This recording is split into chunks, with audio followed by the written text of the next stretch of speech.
We did get some local Blazer news yesterday. Did you see this? How about Blazer ball back in action today? So the Blazers will play Spurs. The Spurs will not be playing Wemby tonight. No. He'll come back against the Mavericks, play 21 minutes, and check out of there because he only needs one more game to be eligible. Yes, and their playoff standing is locked in, and other than that, they have nothing to play for in the last week of the regular season. So it's all kind of but a wrap. I don't know if the Blazers will win tonight. The Clippers also play. They play the Thunder. You mentioned everything being a wrap. Are the Thunder...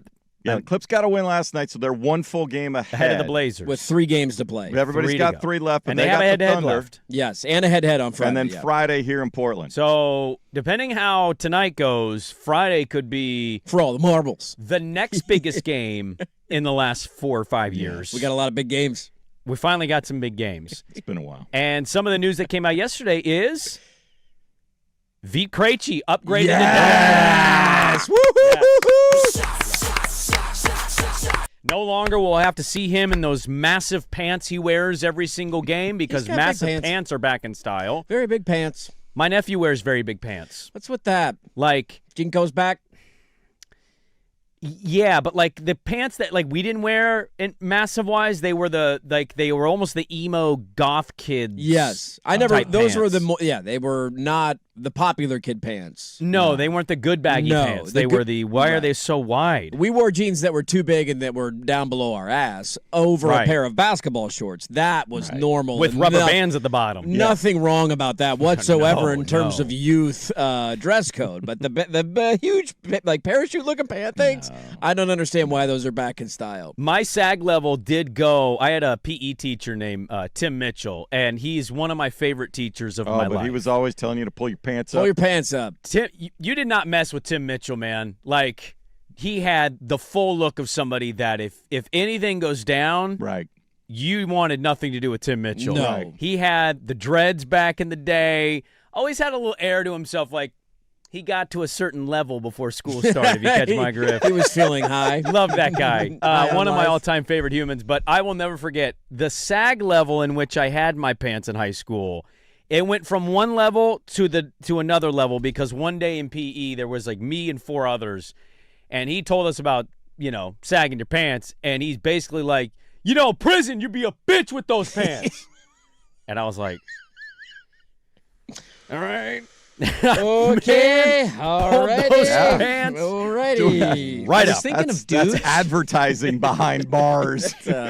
Hey, say less. They got Mr. you on Mitchell. the straight and narrow just like Dude. that. They gave you the scared. What was the Scared Straight show? Scared back Straight, kids man. to prison. And I saw him at B-Dubs years ago, and we did a night sheet. Randomly, I popped in. I forgot to tell him thank you for that moment because that helped me tremendously. You made me pull my pants up, which I desperately needed to do. Everybody pull your pants up. Vit Krejci no longer in big pants. He'll be in a Blazer jersey soonish. Maybe not tonight. All jokes aside, Shaedon Sharpe upgraded to doubtful as well. Sizable news. Which means, because I checked in with my Blazer buddies, probably going to be questionable for Friday's big match against the Clippers, so might see Shaedon Sharpe against the Clips. Yeah. And if anything, if they can get to the playoffs, play in, it sounds like he is going to be back, which I didn't think was going to happen. I don't think he's done for the year. I figured he was out for the rest of the year based on the injury designation that they gave him. But to your point, I think Heikens reported this throughout the year. Like, they usually follow when you're close, they give you doubtful. That means you're not going to play, so he's probably not going to play tonight. But that usually means the next game up,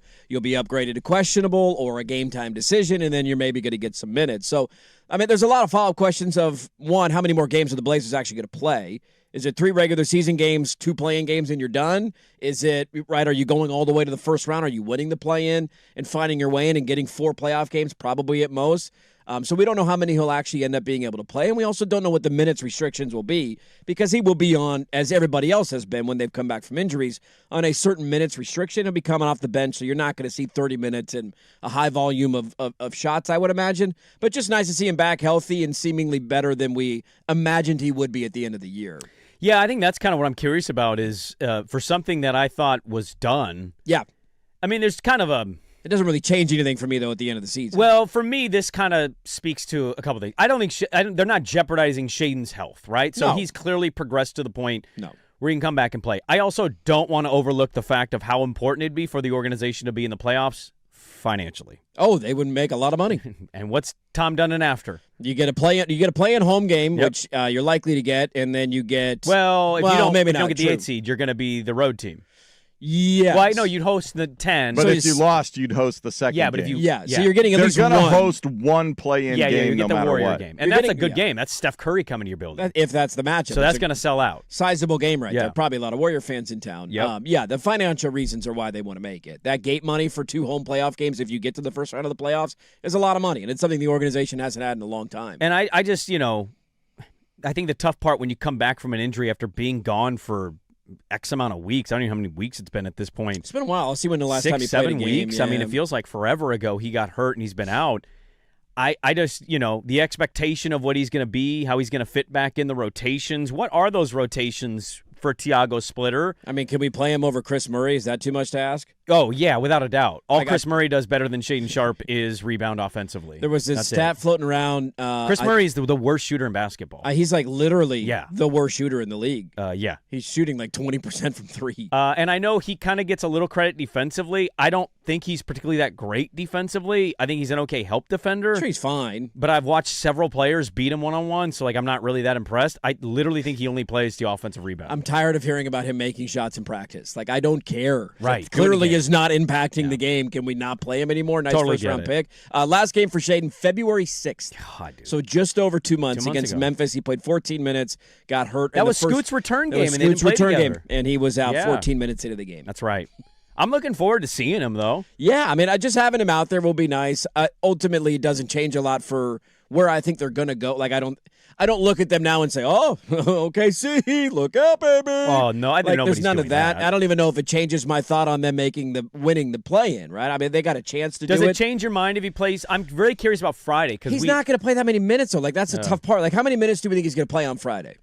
He'll probably be in that 20 range. Like, go back and look. Let's see what Scoot played. So when Scoot came back off the hamstring, which was that same game, ironically, I'll pull it up. What was the injury for Shaedon again? Was it? It was a fibula, something. But it was not what they A originally stress said. reaction. Stress reaction. Stress reaction. But that's not what it was initially, right? It was something else, and then they added another thing I thought on it was top a of calf strain initially, Yes. Initial and then testing. it was a Yeah, stress yeah. reaction. Yeah, I mean, that's Scoot right. played 20 minutes in his first game. I think it'd be 20 minutes if he comes back Friday. You're going to get 20 minutes maybe out of him. Yeah. And if that, right? I don't know, in terms of he's going to come off the bench. We know he's going to come off the bench. And you're going to get some, rotation minutes. We'll see how he looks. It's nice to have him back healthy in the lineup. I like watching Shaedon Sharpe play basketball. Oh, yeah. I think all of us hold on to the 5% hope that there's more in there, more in the tank that he could turn into, and the hope and the promise of where he was drafted and the athletic potential that he brings to the floor every night. But I'm happy to see him out there, not changing a lot for me at the end of the season, other than I'm glad he's healthy and able to play again. Yeah, but it'd be really nice if he came back, even if he's on a minutes restriction. Because, look, the summer... How do we view his year? Like, this is the whole point for me. Like, let's say he does come back and plays 20 minutes and looks great on Friday. Is it changing the way, is a 2-game sample size changing the way you feel about him? No, it's not about changing how I feel about him. I mean, I think... He's a good player who I'm going seems to sum to it up have this a... way. I think everybody feels the same way about Shaedon Sharpe. Yes. I don't think there are people that don't want him because it's Portland and we're always this way. They don't want him involved in trades. I think the majority would kind of give you the same opinion on him and largely say, well, if I told you J-Dub was available this summer because the Thunder don't want to pay three Right. $200 million players, Dude, it's in a heartbeat. you wouldn't hesitate. In a heartbeat. But also, I don't know if they'd want to take that contract back, right? So I mean, he's got a pretty affordable contract in my mind. He's a 20-point-per-game guy. Like, Yep. you can have a role on an NBA team in that regard. he's a 20-4 guy. I just feel like our conversations about him have largely been the same, and he has improved in certain areas. He has not improved in others. I mean, he's a 34% three-point shooter this year. A lot of that was his disastrous start, but you got a 48-game sample size of shooting sub 35% from three, and that's not great for what you want him to be. It just feels like it's the same conversation. We know there's potential. We know how athletically talented he is. He has the ability to give you 20 on any given night and average 21 points, but he's also the kind of player that will leave you wanting more. He just is. He's falling into that category. Yeah. 4 years into your career, where it seems like it's very similar. We did this for years with Batum, who was a very good player and a well-rounded player. But what do we always say about him? Like, it felt like there was why more are you that not he could, more yeah. consistent? Like, I know you're good in this area, and you can have games offensively Right. where you explode, and then there's like a week where you disappear, and I don't even know you're in the lineup. Mm-hmm. And then you pop up, and the numbers aren't terrible at the end of the year. 21 points is nothing to roll your eyes at. That's a good season for a guy who's 22 years old in the NBA. Yeah. But there's always been that thing with him him is there's got to be more in the tank. There's got to be a little more oomph, a little more push, a little more work ethic, intensity on the floor. And he just, for whatever reason, it has not fully clicked for him. Doesn't mean he's a bad player. I think the contract is very affordable, but I don't know if much in the last week of the season will change my mind on how I feel about him as an NBA player. Yeah, I think my overall takeaway going from having a fun baby Kobe thing to what it really is, I think it's what a lot of basketball coaches kind of preach about in practices or in games with their teams. There is a locked in, not locked in factor with him. Yeah. And it's some nights it's there and some nights it's not. Some nights, you can see it. He's there. He's engaged. He's got it going. He's all in. And other nights it's like, dude, are you awake? Yeah. The game has started. Hey, let's go. First quarter. What are we doing? Why are we down by 10 already? And I just think, I saw a clip from Hyken that circulated yesterday on one of the Hoop Hypes things, and I thought he summed it up really well, which it kind of puts I think it sums up the organization situation going into an offseason, just a couple games left in the year, of if you took the work ethic and mentality of Scoot and you put it in Shaedon's body, he'd be Anthony Edwards. Yeah. And I'm like, that's kind of the problem, right? Scoot has the work ethic. Scoot has the mentality. Scoot drive. Wants to be great, right? Yeah. It's not clicked yet, or it won't. Shaedon has all of the tools. 6'5", 210, jump out of the gym. 46-inch vert, like all you could want in an NBA player when you make a player. Can do anything athletically on the floor. And it's that one player that doesn't have that stuff, has the right mentality, and the other one seems to kind of go back and forth on having the mentality. And it's got to be just such a hard thing to think about as a front office. Again, because Shaedon Sharpe's a good player. Like 21, I'm not just rolling my eyes at 20 points per game. He's filled the Anthony Simons void. Like, that was what Simons averaged, if I remember correctly. I think he was at 21 a game last year. 21 or 22. 21 or 22. So it's like that's what Anthony Simons was doing. I know. We don't miss that at all. Not at all, right? You can find another guy that can do it, and Shaedon Sharpe did it. That's got to be a nightmare for a front office, because in the back of your mind, you will always think to yourself, how do we get that out of him? How do we get him to take that next step? How do we get him to be more engaged and focused and determined and play hard every single night? And it would keep me up at night, because you would worry about trading him and then it clicks, and also the fear of, if we don't trade him and it never clicks, do we miss a window where we could have gotten something for him and we didn't get anything out of it? 19 points and five assists last year for Ant in his last year with Portland. So it's about the same. On a worse field goal percentage. Yeah, so Shaedon's 21 a game, 4 rebounds, just 2.5 assists. The assist number is a little bit lower, point per game a little bit higher. I do think we're going to end up with a new coach. Oh, you think so? Yeah, and that's not a trashing of Tiago. It's just, it kind of feels that way to me. Yeah. And we'll have to kind of wait and see on all that as the season is still happening. That just seems to be the vibe of him as an owner, where the Cronin is still the biggest question to me. I think he's giving Joe and Dwayne Hankins the full 1 year. We'll see what you do. President, I agree with, because you got a lot going on business-wise behind the scenes. You can't just up and restart bring a lot of a new stuff. guy in. Like, that's not ideal. But the GM one is that's one I'm circling. Well, when you show a guy that, hey, I got this big deal that could happen. And yesterday, the Shams stuff, I know we're against it. Shams had a big story on Giannis in Milwaukee. This is just a disaster. Yeah, it's an utter disaster. But it kind of reinforces my thought of Dundon's comment at his press conference. I think they had the framework of a trade, not an actual trade. This could go down right now. Oh, but I'm not the owner. Don't do it. Right.